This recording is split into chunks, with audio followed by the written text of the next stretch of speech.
On the tape here, because it's 359.42, SPOOS is at value. So I'm looking for a mean reversion trade relative to correlation.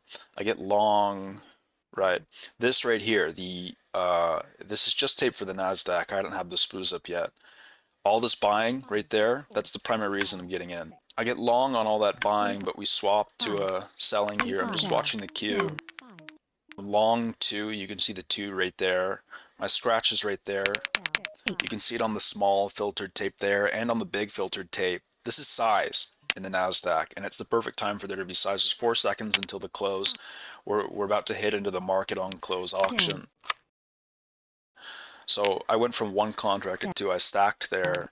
I'm not really listening to the SPOOs. I'm just watching the tape in the NASDAQ here. I also left the trade on because during power hour, the market's slower and more, it's not one directional, but it's slower, and the order flow is more honest. If it was the cash open, I would have been out of this trade by then. So I'm long what looks like 3 contracts here into a breakout. I'm not sure if this is cognitive fatigue here. The tape is inconclusive. It's sizable, but it's inconclusive.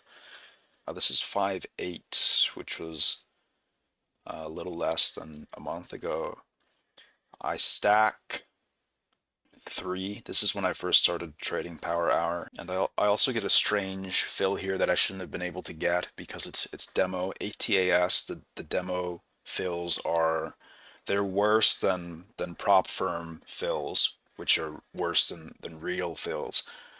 The sort of dead giveaway here is that the SPOOS is offering lower down to 6 off of 9 volume point of control, and the tape is muddy. It's inconclusive and two-sided. So I'm looking for breakouts here, and there's really no reason. There's the time, the context, the environment, the correlation, and the tape. Nothing says breakout, and I have too much size on. Oh, okay. You can see the breakout there. Order. There are sellers here in the left here. There's a tape Place. divergence. You can see a bunch of buyers and then an order flow imbalance of sellers in my left here. That's why I get long. So I can understand the breakout trade from that perspective. But even then, the SPOOS is right there. It's not following. The market isn't shifting. The Nasdaq is diverging from sympathetic value here. And I eat 3 losses in 6 minutes. Order. This looks placed. like a mean reversion trade, which is much better given the context. 335, 5.8. So middle of power hour. Tape's all right here. It's inconclusive, more seller dominated, but the stretches of tape is what I'm reading here. If it was like one buyer, one seller, one buyer, one seller, it would be worse. But because the order flow is stretched out, sellers, some buyers there, sellers, buyers there, that tells me it's high pin.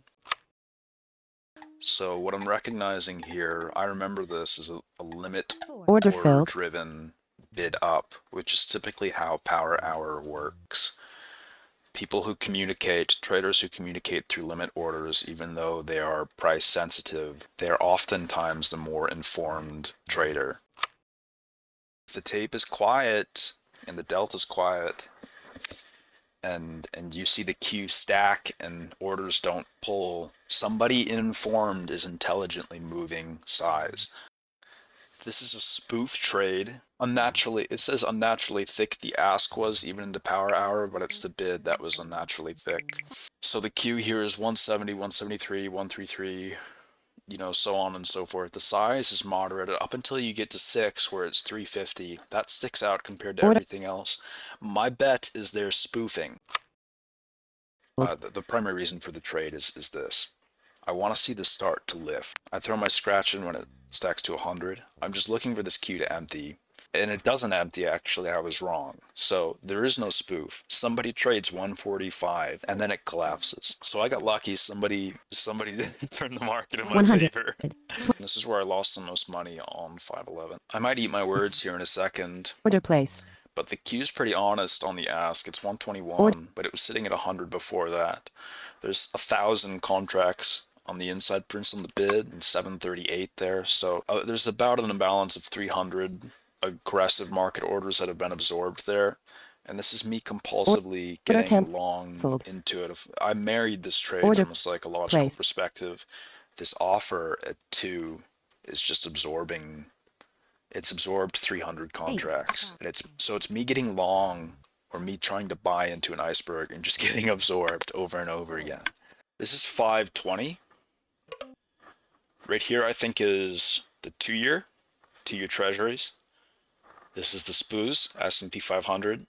That's the NASDAQ in the center. This is SPOOS tape, NASDAQ tape, NASDAQ tape with a filtered size, and NASDAQ tape with filtered size. Resend. Okay, tape just goes one directional here, 1014, so there's no news. Turn. It's both sides. It's carried by the SPOOS. We're in a good area to do it as well. Shelling points at 70 and upward, and 73.84 on the SPOOS. I'm not paying attention to the treasuries because it's too slow. These are S tier. These are the best conditions ever, period. The profile is thin. You know, I'm at the end of it. So it's not the best, but if it was there, it would move so fast I wouldn't be able to get in, frankly, for the most part. The profile's thin enough, right there, and the tape, the delta's going nuts. Size on the tape is nuts, right? That's all I need, is this and price moving up like that. Recentered. You can see the platform freeze because of how fast it's moving.